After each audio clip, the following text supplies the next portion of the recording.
Hi, I'm Dave Curran, author of Sell Yourself on Paper with a competitive resume cover letter combination. And unlike most of you, I actually wrote resumes for a living. And every single person that I wrote resumes for got the job they wanted. And I can teach you how to do the same thing. If you're looking for a job in these economic times, your resume is going to be in competition with possibly hundreds of other resumes. Simply listing the places that you've worked for is not enough. Ask yourself, if an employer has hundreds of resumes on his desk, how are they going to pick out yours? Now, ideally, you would use a resume and a cover letter together to capture that employer's attention. But because this is a video and we don't have that much time, we're going to focus on one thing. We're going to focus on the header of your resume, simply because in the resume, the header is in fact the most important part. Now, just in case you don't know, the header is that section of your resume directly below your name and contact information. Essentially, it is a short biographical advertisement about you. Your attention-catching header, and remember, this is your advertisement about you, is no place to be modest. Here you have to blow your own horn. You have to capture the attention of that employer in the very few seconds he gives every resume that crosses his desk. Now, actually, there are two kinds of resume headers. The difference being whether the job you are looking for is something that you are already doing, or if it is an objective, that is, something you'd like to be doing.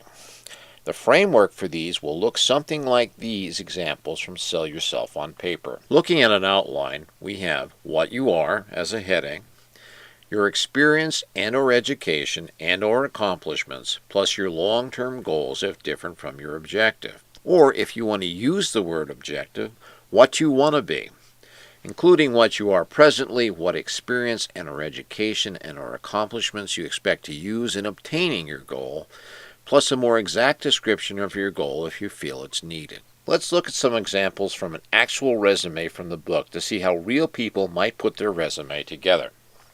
Dwayne Fairchild saw an ad in a newspaper for a road worker. He geared his resume heading to fit the job description. Objective road worker. Responsible, hard-working young man with experience in a wide variety of those tasks needed in road maintenance, plus mechanical and carpenter skills. Dwayne had no experience on a road construction crew, but he did have experience he knew was related to the work a road worker would be doing. To make sure the employer noticed those skills, he outlined them in his header.